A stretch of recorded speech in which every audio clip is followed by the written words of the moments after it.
E eu quero então, essa noite, dar continuidade num estudo que para mim foi muito rico, muito precioso, respostas que nós como cristãos precisamos. O sofrimento é algo que vai nos acompanhar por toda a nossa vida. Nós nunca teremos aquele dia que nós vamos dizer assim, não tem nada pelo qual eu não sofra. Sempre vai existir alguma coisa que nós nos entristeceremos, algo que enfraquece os nossos corações ou talvez tira a nossa esperança. Mas quando nós entendemos, meus irmãos, os propósitos soberanos de Deus, como Ele age de maneira benéfica nas nossas vidas, os nossos olhos eles precisam ser diferentes. Assim como eu disse para vocês, eu estava brincando hoje com a Deise novamente, realmente eu amo ao Senhor e todas as experiências que Ele nos deu no período de gestação da minha esposa. Foram 4 gestações, das quais 2 foram interrompidas. Então eu amo quando nós temos na igreja bebês. Inclusive a Deise e o Oséias, eles quebraram uma sequência de meninos que estavam chegando à igreja. E agora nós temos a Valentina. Mas eu estava dizendo para ela exatamente isso. Eu nunca vou dizer não à vontade de Deus, mas no que depender de mim, eu não quero mais. Porque é um sofrimento só, é uma dificuldade só. E estávamos dizendo, né, é para vir no dia, ou pelo menos dia não, né, ou pelo menos no mês de maio, um mês mais frio, mas toda a gestação por esse calor, que eu brinco, calor senegalês aqui de Porto Alegre, né, só para abrandar os seus corações. Se você está achando que hoje está quente, domingo que vem está marcando 37 graus. Então, regozijem-se por hoje, ainda está fresquinho, tem um ventinho bom. Domingo que vem é que o negócio vai ficar um pouco mais gostoso. Mas, de toda maneira, as mulheres nas suas gestações, elas têm as suas dificuldades, com certeza. Mas toda a tristeza, ou pelo menos toda aquela dor, ela passa, ela é passageira. Existem, sim, algumas mulheres, como uma das amigas que nós temos, que ela chegou para ganhar bebê. A primeira coisa que ela falou para a médica, em vez de dizer oi, ela já disse: eu quero uma injeção para não sentir dor. E aí ela conseguiu. E aí, então, ela, graças a Deus, nasceu o filho dela e ela não sentiu dor. As dores, elas são parte das nossas vidas, meus irmãos. E nós precisamos nos acostumar com todas elas. É por isso que para nós, como cristãos, é importante entendermos a influência do sofrimento no desenvolvimento do nosso caráter. Porque assim como eu lhes disse, não quero ser repetitivo, é algo que vai nos acompanhar por toda a nossa vida. Vamos falar o nosso... Opa, não está trancado lá, meus irmãos. Se puderem clicar ali no... Às vezes acontece isso. O computador é ruim disso. Quando a gente faz alguma outra coisa e deixa de clicar no PowerPoint, ele tranca lá. Mas sempre a Marina, o irmão Salomão, a Isadora tem sido aí, a Victória tem sido as ajudas para nós nesses momentos. Obrigado, Marina. Vamos falar juntos o nosso versículo, meus irmãos. Está aí na tela. Quero de coração que vocês todos decorem até o final desses estudos. Vamos lá? Foi-me bom ter eu passado pela aflição para que aprendesse os teus decretos. Salmo 119, versículo 71. Você vai ver que você aprendeu quando você passar por alguma provação e você falar: amém, Senhor, obrigado pelas provações. Aí você vai ver que você aprendeu. Eu ainda não cheguei nesse estado de espírito. Todos nós temos ainda as dificuldades e as tristezas quando alguma coisa de errado acontece, mas nós precisamos entender que Deus tem um propósito soberano. E hoje, dentro daquilo que nós temos nos proposto, eu quero falar sobre o sofrimento que influenciou diretamente a nossa vida e a nossa salvação. Eu já adianto a vocês que nós daremos uma parada na semana que vem. Pregarei sobre o sofrimento na vida dos apóstolos e aí a gente volta só o ano que vem, porque geralmente final de ano eu não gosto de continuar séries, porque a gente sabe que alguns irmãos viajam, têm o seu tempo de descanso e a gente entende sobre isso. Só pedindo para vocês cuidarem para não colocarem as suas fotos de férias no grupo da igreja. Tá bom, Paulo? Eu sempre brinco eu brinco, Paulo. Há muito tempo atrás, quando o WhatsApp não dava para apagar as mensagens, o Paulo, muito bem vestido, muito bem trajado, colocou uma foto no grupo da igreja de bermuda e camiseta na praia, né? Então, aquilo sempre vai acompanhar, né, a nossa história, Paulo. Sempre a gente vai se lembrar disso. Mas brincadeiras à parte, meus irmãos, o sofrimento que Cristo teve voluntariamente mudou a nossa trajetória, mudou a nossa história. E é exatamente isso que nós veremos hoje. Eu quero recapitular algo que nós falamos sobre a vida de Jó, e como já é de costume, os irmãos podem me acompanhar na projeção. E vamos falar primeiramente sobre o caráter resiliente de Jó. Essas coisas são recapitulações, ok? Então o caráter resiliente de Jó vai nos dizer que ele era o personagem central do livro de Jó.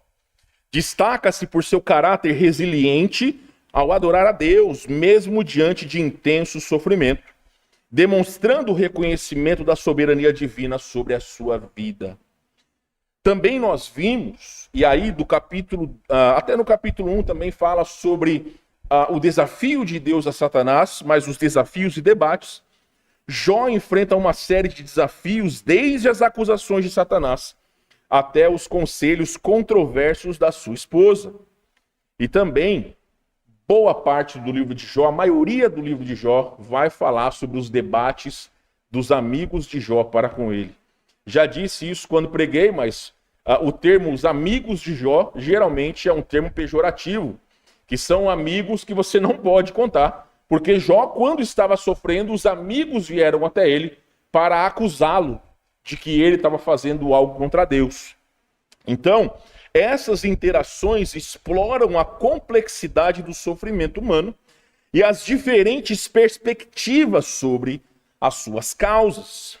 E, finalmente, lá no capítulo 38, quando Deus aparece a Jó, até o capítulo 42, nós vemos paz através da soberania divina. Apesar das incertezas e questionamentos, Jó encontra paz ao ouvir os discursos de Deus, percebendo que mesmo sem compreender totalmente seu sofrimento, a soberania divina permanece. O final revela uma compreensão para o seu sofrimento, destacando a importância da confiança na justiça e vontade de Deus, mesmo diante das adversidades. Algo que eu quero relembrá-los é que em Jó nós entendemos que existe um propósito que Deus não precisa nos declarar. Ele pode, porque ele é soberano, agir em nossas vidas sem que nós não precisemos saber por qual motivo nós estamos sofrendo. Jó, talvez, quando chegou na presença de Deus, Deus apresentou para ele todo o quadro. E talvez ele pensou, bom, a gente não sabe. Mas assim esperamos. Aquilo que a palavra de Deus nos mostra, Jó não sabia disso.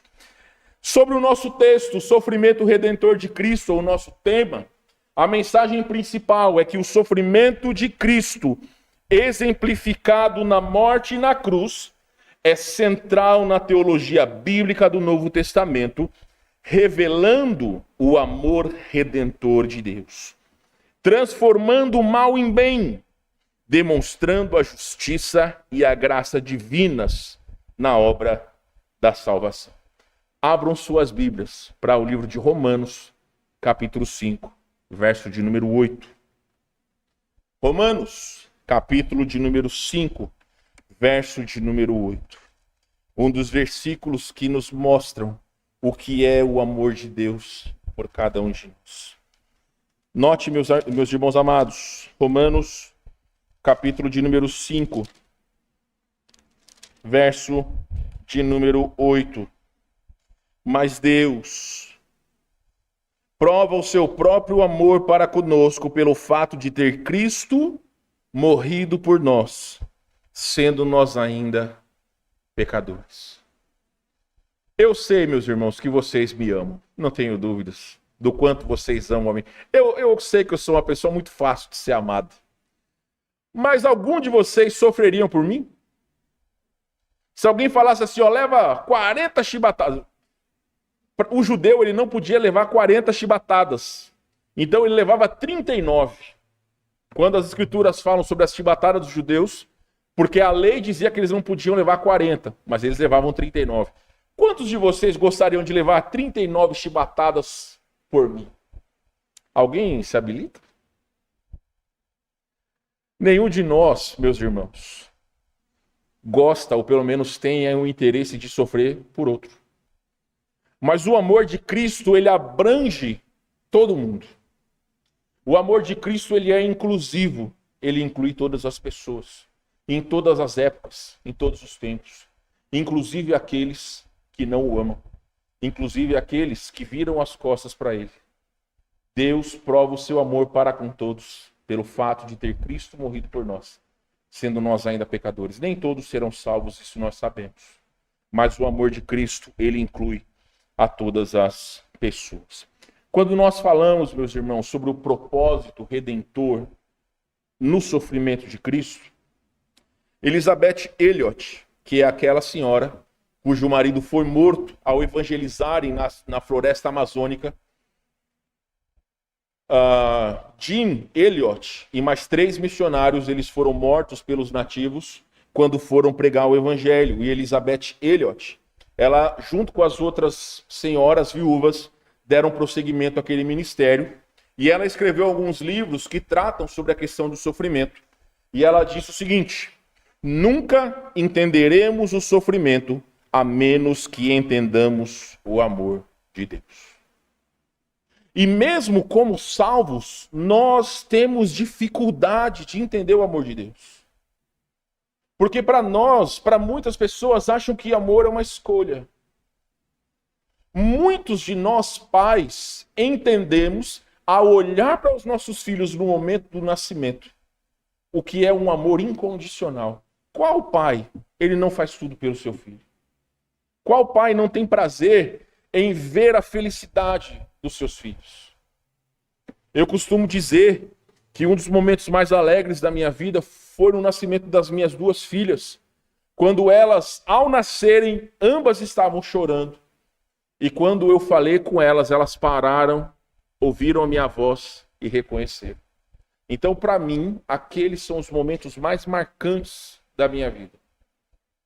E nós podemos entender um pouco sobre o que é o amor. Mas é fácil você se doar por alguém que faz parte de você. Mas o nosso Senhor não. Ele não fez isso.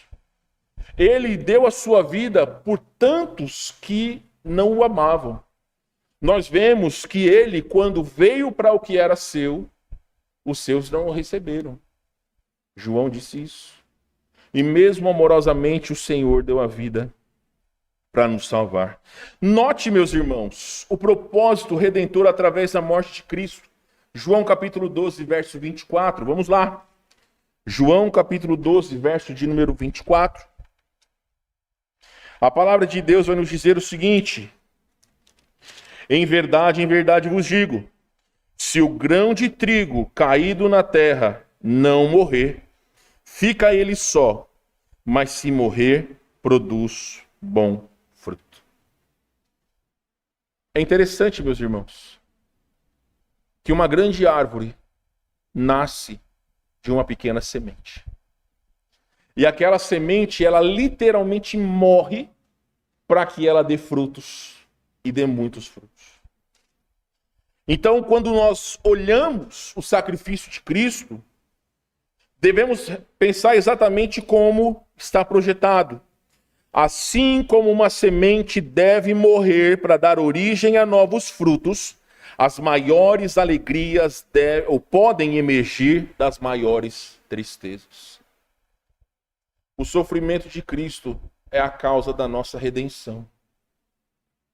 Nós somos salvos porque Cristo nos amou. Não porque nós merecemos.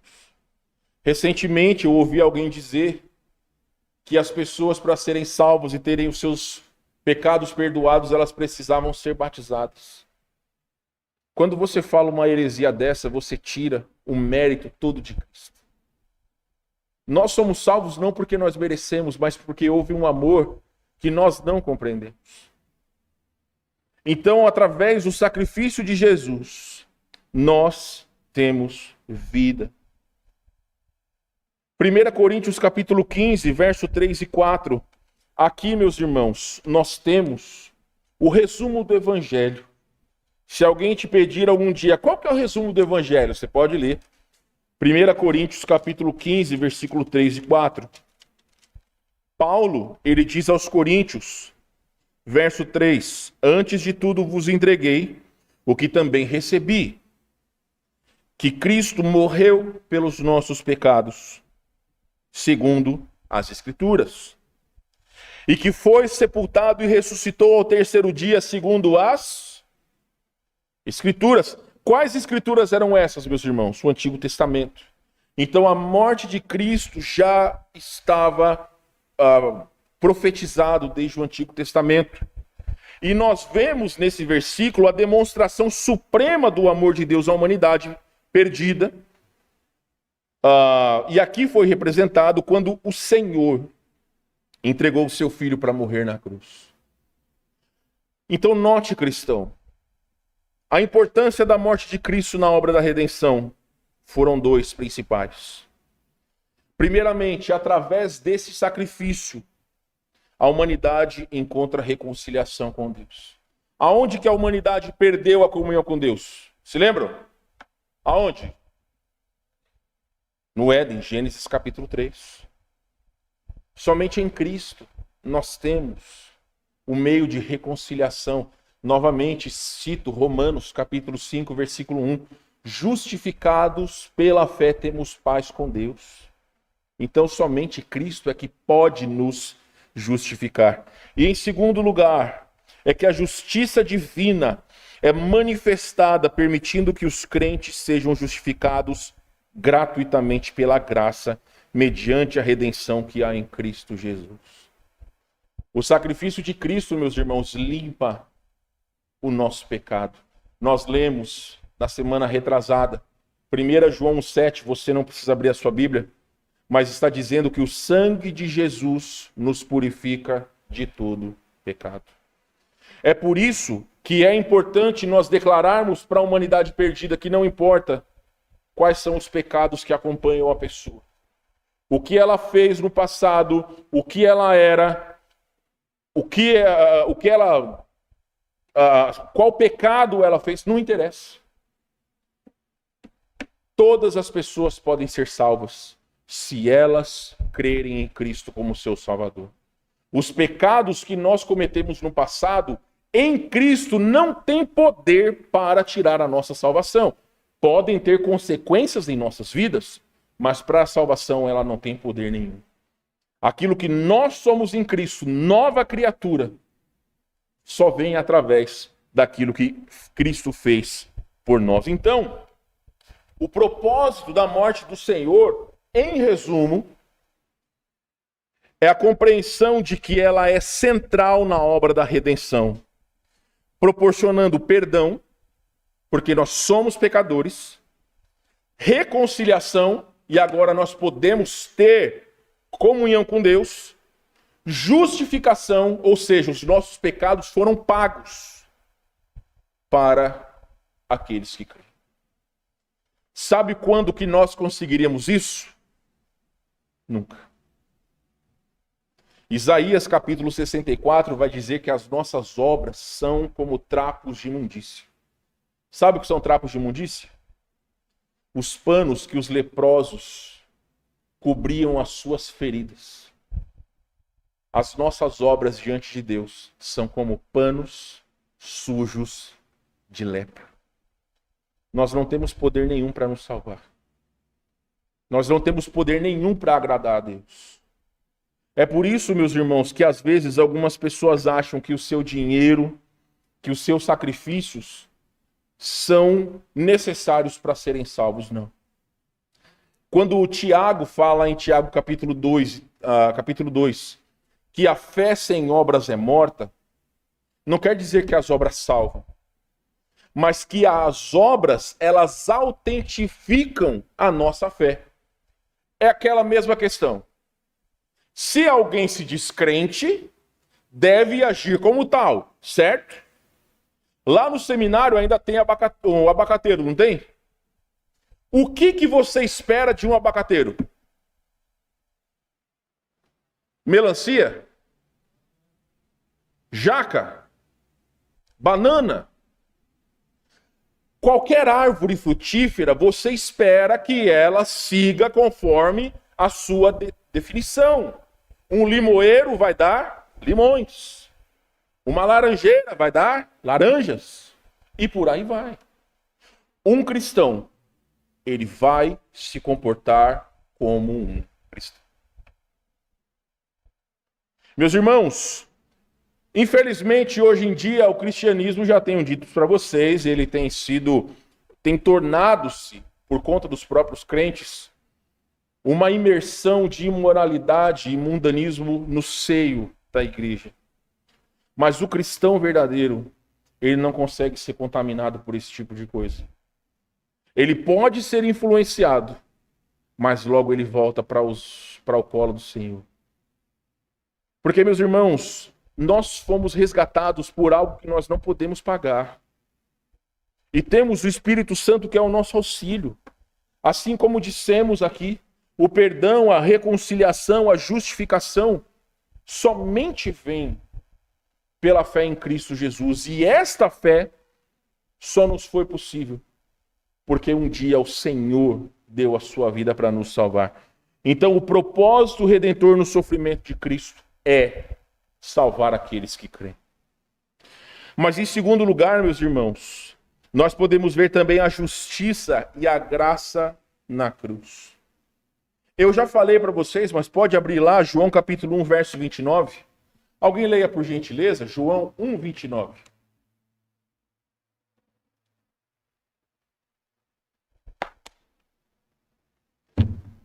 Quem achou pode ler para nós bem alto.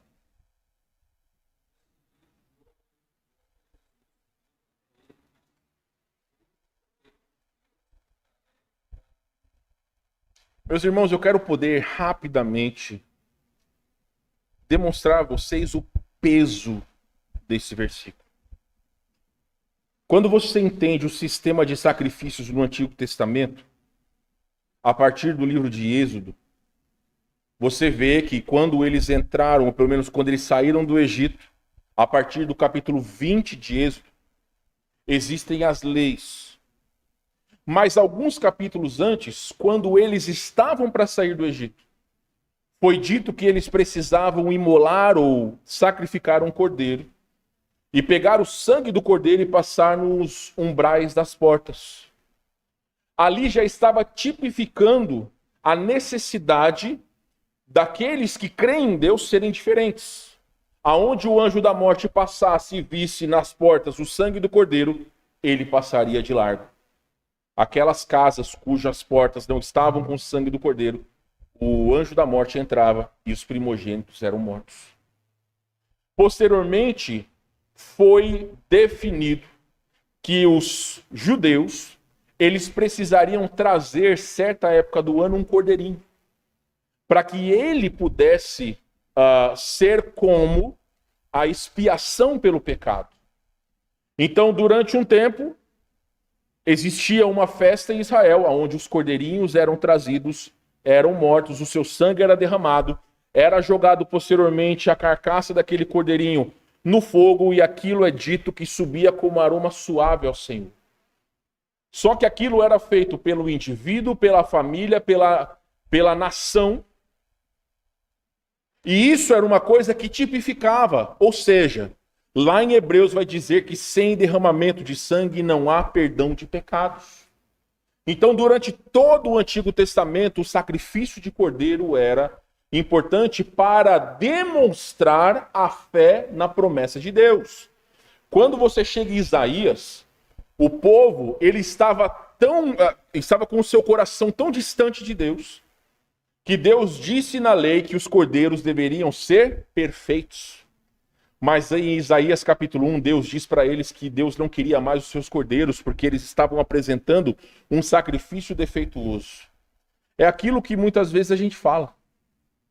Existem pessoas que cometem os mais diversos tipos de pecado e não entendem que os olhos humanos não veem aquilo que os olhos de Deus veem, a motivação dos nossos corações.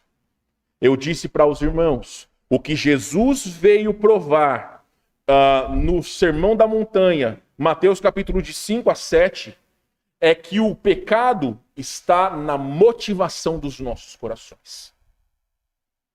Eu não preciso chegar e atirar no Oséias. Não vou. Mas se no meu coração eu odiar o meu irmão, a Bíblia me chama de assassino. Jesus disse que se eu olhar para uma mulher com uma atitude imoral, eu não preciso me deitar com ela para pecar. Jesus disse que o olhar já me faz adulterar com ela. Então os padrões, eles subiram de uma maneira que nós não entendemos. O padrão de Deus é um padrão alto. Então o fato de dar o cordeiro demonstrava uma atitude de submissão a Deus. Quando Jesus veio e João Batista disse: eis o cordeiro de Deus que tira o pecado do mundo, ele estava declarando que já não mais precisaria de um cordeiro para que pudesse ser derramado pelo indivíduo, famílias e nação. Jesus efetuaria em si próprio a obra da salvação. Ele derramou o seu sangue para nos salvar. É por isso, meus irmãos, que as histórias do Antigo Testamento elas são tão importantes para nós, para entender tudo que o Novo Testamento nos diz. E isso é maravilhoso, por quê? Porque a morte de Cristo, a morte de Jesus na cruz, não foi apenas um ato de injustiça. Sim, ele não deveria ter sido morto, entendemos. Porém, fazia parte do plano divino para a nossa salvação. Os judeus não escolheram Barrabás para ser solto? Jesus inocente não pagou o preço? Mas Deus tinha um plano. E esse plano abrange o sacrifício de Cristo.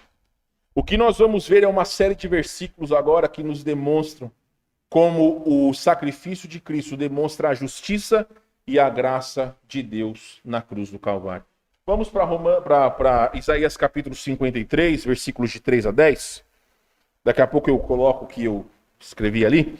Mas vamos lá, Isaías capítulo 53, versos de 3 a 10. Nós já lemos esses versículos recentemente, mas não tem como deixar de ler, meus irmãos.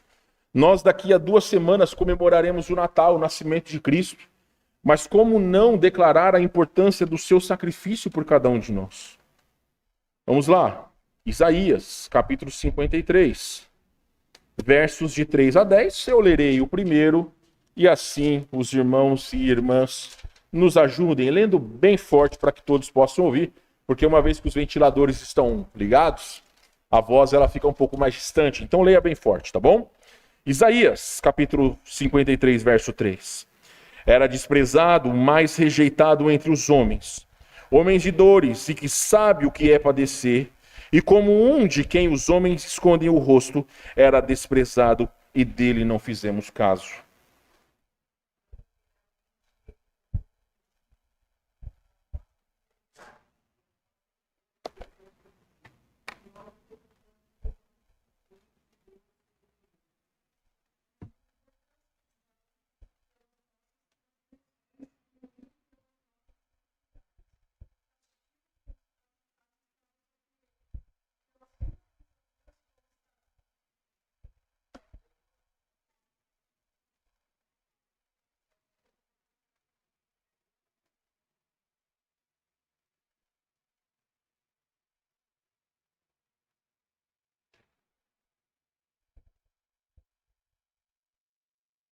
Paramos aonde?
Meus irmãos amados, o que nós temos visto em Isaías 53, e Isaías ele escreveu o seu livro praticamente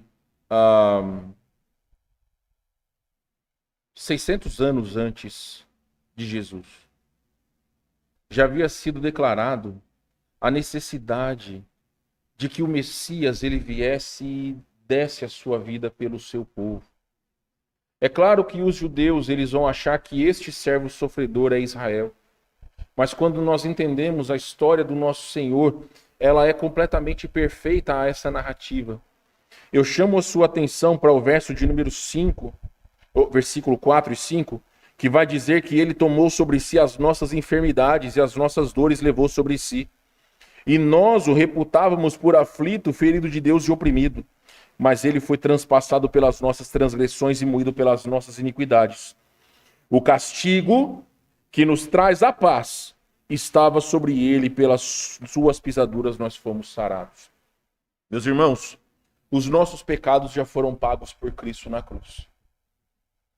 Mas naquele momento, onde Cristo crucificado olha para Deus e diz: Deus meu, por que me desamparaste? Os estudiosos são categóricos que naquele momento, Deus, de uma maneira que somente o Senhor sabe, não conseguia contemplar o seu filho na cruz, porque Deus é santo. E os nossos pecados estavam sobre Cristo. Então, por isso que o Senhor bradou sobre este fato. Não que Deus o abandonou, de maneira alguma. Mas que talvez os olhos do Senhor não podiam contemplar tal sofrimento, visto que sobre Jesus estavam os nossos pecados. Um pecado simples que muitas vezes nós cometemos já foi pago por Cristo. Ele foi crucificado por conta dos nossos pecados. Então é por isso que nós precisamos entender que nós não podemos pecar deliberadamente, ou seja, pecar à vontade. E Paulo fala exatamente sobre isso em Romanos capítulo 6. O crente verdadeiro entende que a salvação não é um passaporte da alegria, um bilhete do Willy Wonka para que você possa pecar à vontade. Não existe isso, meus irmãos. Entendemos que a nossa luta, como Paulo vai falar, vários livros, é contra o nosso pecado. Então, Isaías capítulo 53, de 3 a 10, declara a necessidade do sofrimento de Cristo para a humanidade caída, ou para que a humanidade caída pudesse ser reconciliada com Deus. Exatamente isso que nós vimos aqui no livro de Isaías. Vá para Romanos capítulo 3, versos de 21 a 26. Eu lerei esses versículos na versão NVT. Eu convido você a abrir a sua Bíblia, caso você tenha a versão NVT, você pode acompanhar no seu celular. Mas eu quero ler porque eu entendo que tanto na versão corrigida quanto na versão atualizada, os termos eles são difíceis para algumas pessoas mais leigas compreenderem. Por isso que algumas vezes eu prefiro algumas versões contemporâneas. Não de maneira alguma dizendo que não são boas versões, mas para a compreensão dos mais leigos e também dos pré-adolescentes e dos mais novos, a gente lê nesta versão. Capítulo 3, verso 21 até o verso 26. Agora, porém, conforme prometido na lei de Moisés e nos profetas, Deus nos mostrou como somos declarados justos diante dele, sem as exigências da lei. Somos declarados justos diante de Deus por meio da fé em Jesus Cristo. E isso se aplica a todos os que creem, sem nenhuma distinção. Pois todos pecaram e não alcançaram o padrão da glória de Deus. Mas ele, em sua graça, nos declara justos por meio de Cristo Jesus, que nos resgatou do castigo por nossos pecados. Deus apresentou Jesus como sacrifício pelo pecado, com o sangue que ele derramou, mostrando assim sua justiça em favor dos que creem. No passado, ele se conteve e não castigou os pecados antes cometidos, pois planejava revelar sua justiça no tempo presente. Com isso, Deus se mostrou justo condenando o pecado, e justificador, declarando justo o pecador que crê em Jesus Cristo. Meus irmãos, abram sua mente e abram seu coração. Os propósitos de Deus, eles nunca serão entendidos por nós. Mas mesmo desde o Antigo Testamento, onde havia necessidade do derramamento de sangue do Cordeiro, Deus já estava demonstrando que haveria um que deveria vir e dar a sua vida por todos. É Deus quem salva, é Deus quem justifica, e nenhum de nós podemos alcançar o padrão da graça de Deus. Então o que Paulo, ele nos diz nesse texto, é que, ou pelo menos ele destaca a manifestação da justiça de Deus, demonstrando a cruz como o ápice da justiça divina e a graça de Deus que supera a injustiça aparente. Então, se nós queremos entender o amor de Deus não é permitir 2 machos e 2 mulheres ficar se esfregando por aí. O amor de Deus não é permitir a imoralidade entre pessoas. O amor de Deus não é permitir uma vida pecaminosa, uma vida sem Deus. O amor de Deus está em enviar o seu Filho ao mundo para que nós pudéssemos ser salvos. Esse é o amor de Deus. Não é essa permissividade que as pessoas, elas desculpam-se pelos seus comportamentos pecaminosos. Isso não é, segundo a palavra de Deus, o amor de Deus. O amor de Deus está em olhar pessoas pecadoras e imperfeitas e enviar o seu Filho para dar a sua vida por nós. Esse é o amor de Deus. 2 Coríntios capítulo 5, verso 21, alguém lê para nós. 2 Coríntios, capítulo 5, verso 21.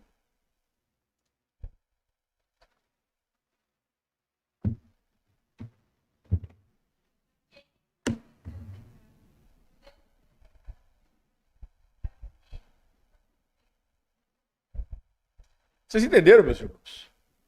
Lê mais uma vez aí, Vicky, por favor.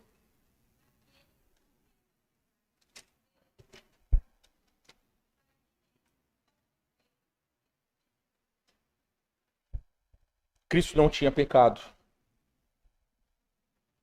E através do seu sacrifício, como o próprio Paulo diz aos Coríntios novamente, através do seu sacrifício, nós conhecemos a justiça de Deus. É aquilo que eu já expliquei de uma maneira simples. É como se nós tivéssemos uma dívida impagável. Mesmo com os nossos esforços, mesmo vendendo todos os nossos bens, mesmo trabalhando a vida inteira, 24 horas por dia, nós nunca conseguiríamos pagar o nosso débito. Mas um dia Jesus chegou no banco celestial e disse ao Senhor: eu quero pagar a dívida da Daisy, do William, de todos aqueles que creem em mim. Pai, todos aqueles que um dia declararem que eu sou o seu Salvador, pode zerar a conta deles. Eu pago. Então, quando Deus olha para a nossa conta, Ele não vê mais o nosso pecado. Ele vê Cristo. É por isso que nós somos salvos. Não porque nós somos bons, mas porque Cristo pagou uma conta que nunca nós poderíamos pagar. Então, Paulo, aqui em 2 Coríntios, capítulo 5, verso 21, enfatiza que Jesus era completamente sem pecado. Tornou-se pecado por nós, assumindo nossas transgressões. Em troca, somos justificados diante de Deus por meio dele, recebendo a justiça de Deus. Hebreus capítulo 2, versos 9 e 10. Vamos lá. Livro de Hebreus, capítulo de número 2, versos 9 e 10. Eu lerei essa passagem. A palavra de Deus vai nos dizer o seguinte: vemos, todavia, aquele que por um pouco, tendo sido feito menor que os anjos, Jesus, por causa do sofrimento da morte, foi coroado de glória e de honra, para que pela graça de Deus provasse a morte por todo o homem. Porque convinha que aquele cuja causa e por quem todas as coisas existem, conduzindo muitos filhos à glória, aperfeiçoasse por meio de sofrimentos o autor da salvação deles. Entendem, meus irmãos, a necessidade do sofrimento na vida de Cristo foi através do seu sofrimento que nós temos vida. Então, Hebreus 2, de 9 e 10, deixa claro que havia um plano soberano da parte de Deus através dos sofrimentos de Cristo. A justiça e a graça de Deus na cruz está num Jesus que voluntariamente deu a sua vida por homens e por uma humanidade eternamente ingratos. Todos nós, meus irmãos, todos, sem exceção, todos nós somos motivados muitas vezes por coisas que nós queremos e não pela fidelidade que nós devemos ter. Todos nós, por vezes, esperamos coisas que Deus pode nos dar sem a necessidade de servi-lo porque Ele merece. Todo pai sonha que o seu filho possa obedecê-lo porque o ama. Mas nós sabemos que há necessidade da disciplina para que o coração ele possa retornar. A palavra de Deus, no livro de Eclesiastes, vai dizer que, visto quando não executada a sentença sobre a má obra, o coração do homem se corrompe. Então nós temos o coração corrompido, então a nossa inclinação sempre vai ser o pecado. Se você vê assim uma criança que não faz nada de errado, deve estar dormindo. Difícil alguém não pecar. Existem aquelas crianças que na frente dos outros, aquele anjo, quando está em casa, só faz virar a casa de cabeça para baixo. Porque existe uma inclinação dentro de nós para o mal. É por isso que ainda nós temos que lutar contra aquela necessidade de ler a palavra de Deus. Com aquela necessidade de pensar, vou de férias. Estou de férias de tudo. Estou de férias da Bíblia, estou de férias da minha vida espiritual. Eu vou dizer uma coisa para vocês. Esse período, nesses anos que nós estamos aqui, começa-se o pior período da igreja. Onde muitas pessoas vão de férias e não voltam mais. Vocês não têm ideia de quantas pessoas saíram nessa época do ano e não voltaram mais. Porque às vezes as pessoas elas afrouxam o seu relacionamento com Deus, a sua disciplina diária, e acabam deixando Deus de lado. Porque alguns é aquilo, eu vou ler minha Bíblia de manhã, eu vou ler minha Bíblia à noite, então você consegue ter a sua rotina. Quando você está de férias, você não tem rotina nenhuma. Você levanta a hora que você quer, você almoça a hora que você quer, você dorme a hora que você quer, então a rotina some. E aí pessoas deixam de ler a sua Bíblia e a sua fé começa a escorregar por água abaixo. Então nós estamos chegando no período mais perigoso do ano, meus irmãos, e isso não é migué. Nós mais antigos, nós sabemos como muitas pessoas abandonaram a fé quando saíram de férias. Férias é o problema, pastor? Não. O problema é o nosso coração pecaminoso. Nós é que temos o problema. O problema está em nós. Então, quando nós vemos que o Senhor deu a sua vida por pessoas miseráveis como nós, o que nós damos em troca? O que nós damos em troca? Você gosta de fazer um favor para alguém e a pessoa sequer lhe dizer obrigado? Você gosta? Você gosta de gente mal educada? Vocês gostam de gente mal educada, pessoal? Ninguém gosta de gente mal educada. Por que nós não podemos demonstrar o nosso amor a Deus nas pequenas coisas? Por que nós não podemos lutar contra o pecado, mesmo que ainda muitas vezes nós perderemos, mas a nossa vida não pode ser uma eterna derrota. Nós precisamos lutar, temos que equiparar às vezes vitórias e derrotas, para que chegue um tempo onde as vitórias elas serão muito maiores do que as derrotas. Essa é a vida do cristão fiel. Entender que existem batalhas diárias, mas que nós precisamos lutar e vencê-las. Temos os instrumentos necessários, a palavra, a oração e principalmente o Espírito Santo. Precisamos ter o hábito de, ao pecar, Senhor, me perdoe imediatamente, para que a comunhão ela possa ser restaurada. Porque o preço que foi pago, nenhum de nós pode pagar. Nenhum de nós pode pagar o preço que foi pago para que nós pudéssemos chamar Deus de Pai. Para concluir, meus irmãos, quando a gente fala isso, o pessoal pensa, ufa, está acabando já. Tudo bem, está acabando já. O sofrimento redentor de Cristo, exemplificado na cruz, é um poderoso lembrete para que os cristãos, ou para os cristãos, de que, mesmo nas dificuldades, Deus opera para transformar o mal em bem, revelando o seu amor redentor, sua justiça e sua graça na obra da salvação. Isso serve para todos nós. Só Deus tem o poder de transformar mal em bem. Até na vida de crente, com perdão da palavra, vagabundo. Deus, ele é poderoso, meus irmãos, para agir em nossas vidas e para fazer com que nós possamos ir além. Ele quer que nós possamos ser crentes fiéis. Infelizmente, a nossa tendência é olhar os bancos vazios e dizer, poxa vida, tal irmão não veio. Por que a gente não se preocupa com a nossa própria vida? Por que a gente não olha para o espelho que está na nossa frente e olhamos os nossos pecados? Olhamos as nossas falhas sem nos ater nas falhas dos outros. Se eles não estão aqui, ore por eles. Vá atrás, meu irmão, sentir sua falta. Mas muitos de nós somos ávidos apenas para descer a língua na vida dos outros, quando nós achamos que eles não estão seguindo o padrão que nós achamos que devem. A graça que nós devemos ter pelos outros não existe, ela inexiste. Porque existem crentes fracos dentro da igreja. E como nós devemos agir? Tacando pedra naqueles que são fracos? Não. Devemos demonstrar amor e maturidade. Quando nós estudamos sobre Romanos, nós falamos sobre isso. A cruz de Cristo não é apenas um símbolo de sofrimento. É o caminho estabelecido por Deus para reconciliar a humanidade consigo mesmo. Vamos abrir ali. 2 Coríntios capítulo 5, verso 18 e 19.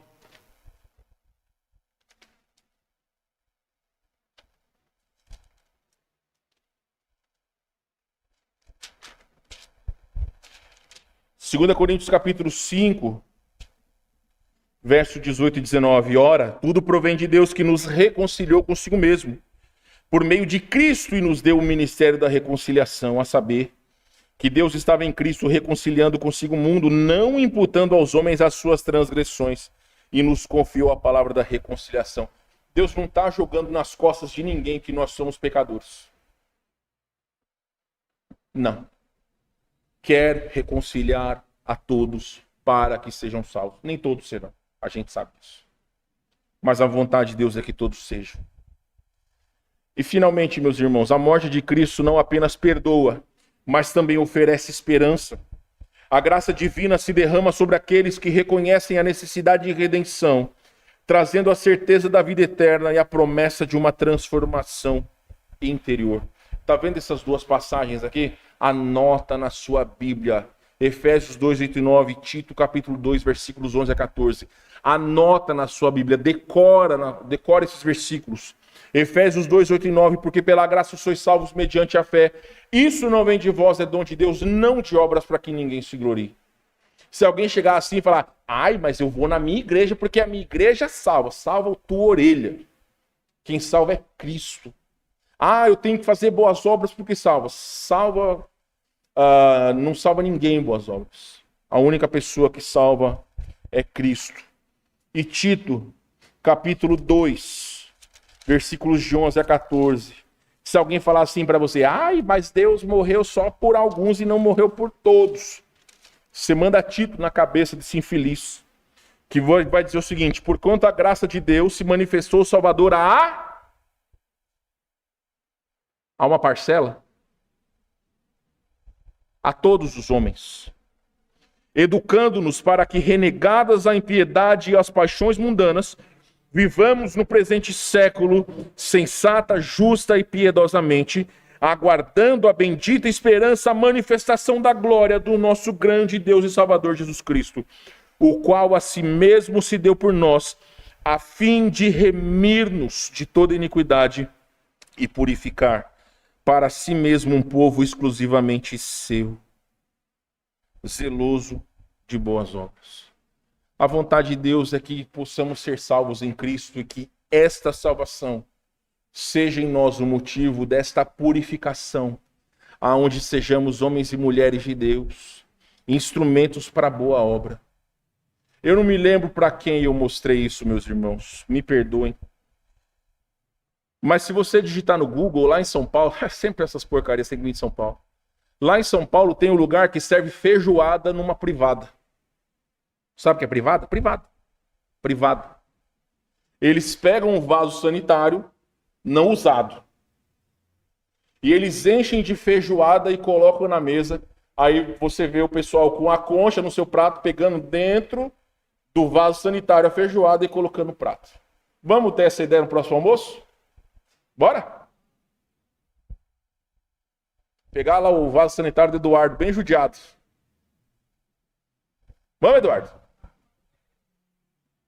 Tem outro lugar em São Paulo que, em vez de feijoada, eles colocam sorvete de chocolate. Aí, se vocês verem, aí o negócio parece mesmo.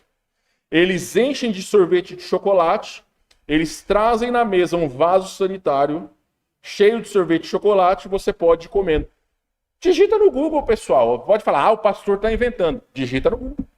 Feijoada no vaso sanitário, sorvete no... Não precisa fazer agora, tá? Daqui a pouco tem o social, a gente não quer ninguém passando mal aqui.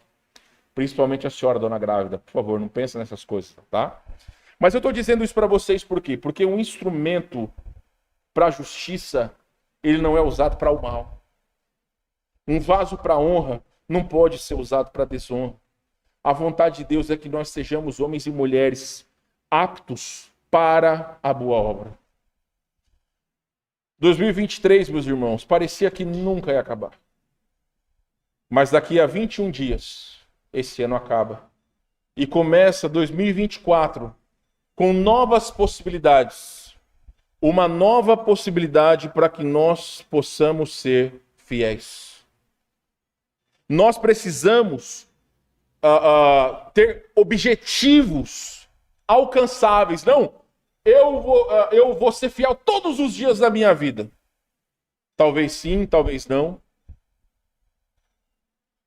Alguém fez o favor de deixar um celular tocando ali, dona Fernanda? Não tem problema não, acontece.